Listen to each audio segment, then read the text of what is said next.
अब से कुछ दिन बाद दुनिया का सबसे पुराना लोकतांत्रिक देश और सबसे ताकतवर देश माने जाने वाला अमेरिका अपना नया राष्ट्रपति चुनेगा। इस बार सीधी लड़ाई डोनाल्ड ट्रंप और कमला हैरिस के बीच है।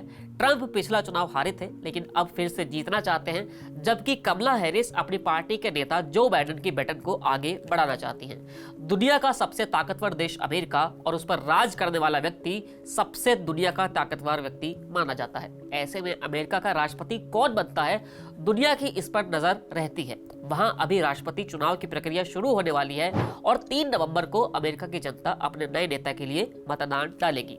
भारत की तरह ही अमेरिका भी एक लोकतांत्रिक देश है। ऐसे में वोटिंग बहुत अहम होती है, लेकिन भारत से इतर वहां की प्रक्रिया थोड़ी कठिन और लंबी होती है। ऐसे में अमेरिका में चुनाव किस तरह होते हैं, वहां की प्रणाली क्या है और एक अमेरिकी व्यक्ति अपने राष्ट्रपति को किस तरह चुनता है, हम आपको आसान भाषा में समझा देते हैं। अमेरिकी संविधान के आर्टिकल 2 के सेक्शन 1 में वहां के राष्ट्रपति चुनाव की जानकारी विस्तृत रूप से दी गई है। इसमें 3 प्रमुख बातों का ध्यान दिया गया है, जिसके तहत अमेरिकी चुनाव की नींव पड़ती है। अगर कोई व्यक्ति अमेरिका का राष्ट्रपति बनना चाहता है तो उसे ये 3 शर्तें पूरी करनी होगी। पहली शर्त है, चुनाव लड़ने वाला व्यक्ति पैदाइशी अमेरिकी होना चाहिए, उसकी उम्र कम से कम 35 साल होनी चाहिए और चुनाव लड़ने वाला व्यक्ति कम से कम 14 बरस तक अमेरिका में रहा होना चाहिए। अब ये चुनावी प्रक्रिया शुरू कैसे होती है? दरअसल अमेरिका में 2 पार्टी का सिस्टम है। पहला है रिपब्लिकन और दूसरा है डेमोक्रेट्स। दोनों पार्टियों को अपनी अपनी तरफ से किसी एक व्यक्ति को राष्ट्रपति पद का उम्मीदवार बनाना होता है, जिसे जनता वोट देगी। लेकिन इस उम्मीदवार को चुनने से पहले की एक लंबी प्रक्रिया है, क्योंकि राष्ट्रपति तो हर कोई बनना चाहता है, लेकिन कोई उम्मीदवार कैसे बनेगा, इसका चयन भी जनता या पार्टी के समर्थक ही करते हैं। पार्टी का उम्मीदवार तय करने के लिए 2 तरह से चुनाव किए जाते हैं। पहला होता है प्राइमरी और दूसरा होता है कॉकसस। इसमें पार्टी का कोई भी कार्यकर्ता राष्ट्रपति पद के चुनाव के लिए खड़ा हो सकता है, उसे सिर्फ अपने समर्थकों का साथ चाहिए होगा। अगर प्राइमरी चुनाव की बात करें तो ये राज्य सरकारों के अंतर्गत कराए जाते हैं, जो कि खुले और बंद रूप से भी कराए जा सकते हैं। यानी अगर राज्य सरकार चुनती है कि खुले रूप से चुनाव करेगी तो उसमें पार्टी के समर्थक के साथ साथ आम जनता भी मतदान कर सकती है। अगर वो चुनती है कि वो बंद रूप से मतदान करेगी तो सिर्फ पार्टी के समर्थक ही इसमें वोटिंग कर सकते हैं। अब बात करते हैं कॉकसस सिस्टम की। ये चुनाव पार्टी की तरफ से ही कराए जाते हैं। इसमें पार्टी के समर्थक एक जगह इकट्ठे होते हैं और अलग अलग मुद्दों पर चर्चा करते हैं। राष्ट्रपति उम्मीदवार के लिए खड़े हो रहे व्यक्ति की बात सुनते हैं, उसके बाद उसी सभा में हाथ खड़े कर एक उम्मीदवार को समर्थन दे दिया जाता है। हालांकि ऐसा बहुत ही कम राज्यों में होता है। दरअसल अमेरिकी चुनावी सिस्टम में एक पेच ये भी है कि वहां पर एक वोटर को चुनाव से पहले कुछ समय पहले एक पार्टी के लिए रजिस्टर करना पड़ता है, तभी वो इस तरह के प्राइमरी या कॉकसस चुनाव में हिस्सा ले सकता है। अब आपको बताते हैं कि प्राइमरी और कॉकसस का खेल क्या है।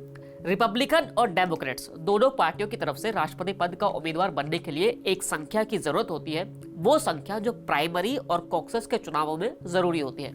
उदाहरण के तौर पर अगर एक पार्टी की तरफ से 10 लोग राष्ट्रपति पद की रेस में हैं, तो उन्हें हर राज्य में होने वाले प्राइमरी या कॉकसस चुनाव में सबसे अधिक डेलीगेट्स का समर्थन हासिल करना होगा। अंत में इन्हीं डेलीगेट्स की संख्या के आधार पर नेशनल कन्वेंशन की ओर बढ़ा जाता है।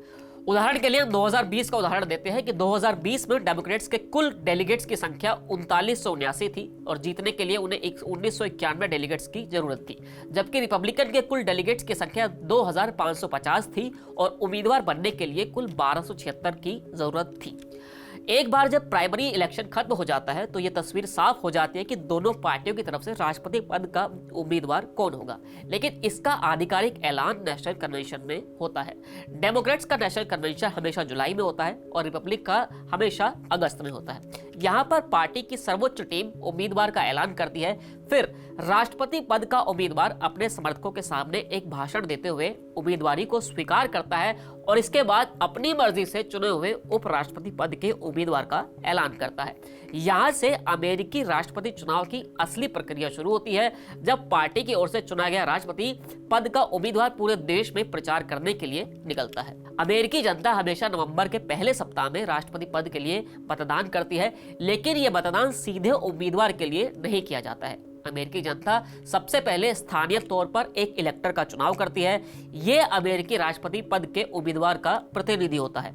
इसके समूह को इलेक्टोरल कॉलेज कहा जाता है, जिसमें कुल 538 सदस्य होते हैं जो अलग अलग राज्यों से आते हैं। जनता सीधे तौर पर इन्हीं सदस्यों को चुनती है जो आगे जाकर राष्ट्रपति का चुनाव करते हैं।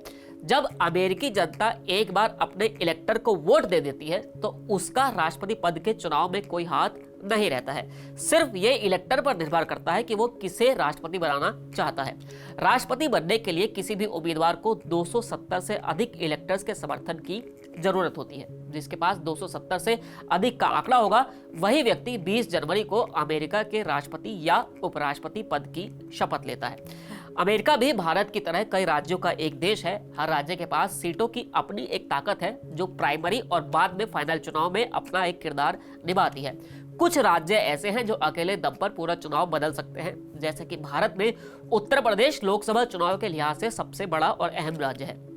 प्राइमरी चुनाव के हिसाब से अमेरिका में सबसे ताकतवर राज्य कैलिफोर्निया है जिसके पास 415 डेलीगेट्स हैं। उसके बाद टेक्सास आता है जिसके पास 228 और फिर नॉर्थ कैरोलिना जिसके पास 110 का आंकड़ा आता है। हालांकि राष्ट्रपति चुनाव के लिए हिसाब थोड़ा अलग हो भी सकता है क्योंकि तब डेलीगेट्स नहीं इलेक्टर तवज्जो रखते हैं, लेकिन उनकी संख्या भी राज्यों के साइज के आधार पर ही होती है। ऐसे में किसी उम्मीदवार का राज्य जीत हासिल करना भी काफी अहम हो जाता है। अमेरिकी चुनाव का एक सबसे बड़ा हिस्सा है टीवी डिबेट्स। चुनाव प्रचार के दौरान भले ही सभी उम्मीदवार अलग अलग इलाके में जाकर रैलियां करते हो, लेकिन टीवी डिबेट्स ही वो असली मुद्दा है जिनके आधार पर अधिकतर वोटर प्रभावित होते हैं। ये डिबेट्स भी दो तरह की होती है। पहली प्राइमरी लेवल की डिबेट जो पार्टी के कैंडिडेट के बीच में होती है, और दूसरी प्रेसिडेंशियल डिबेट जो दो पार्टियों के राष्ट्रपति पद के उम्मीदवारों के बीच में होती है। ये सभी डिबेट्स किसी न किसी अमेरिकी न्यूज चैनल के जरिए आयोजित की जाती है। हर डिबेट का एक अलग मुद्दा होता है जो कई चरणों तक चलता रहता है। प्राइमरी चुनाव में पार्टी के उम्मीदवार एक एक मसले पर अपनी बात रखते हैं और जनता को लुभाने की कोशिश करते हैं। इसी तरह राष्ट्रपति चुनाव के डिबेट्स में दोनों पार्टी के उम्मीदवार अलग अलग न्यूज चैनल पर जाकर डिबेट में हिस्सा लेते हैं। इसी तरह की प्रक्रियाओं से गुजरते हुए आप पूरे अमेरिकी चुनाव को देखते हैं जो कई महीनों तक चलता रहता है। अंत में नवंबर में जाकर इस बार अमेरिका में जनता वोट करेगी और अपना राष्ट्रपति चुनेगी, और उसके बाद 8 नवंबर को नतीजा आता है और फिर 20 जनवरी को जाकर शपथ होगी।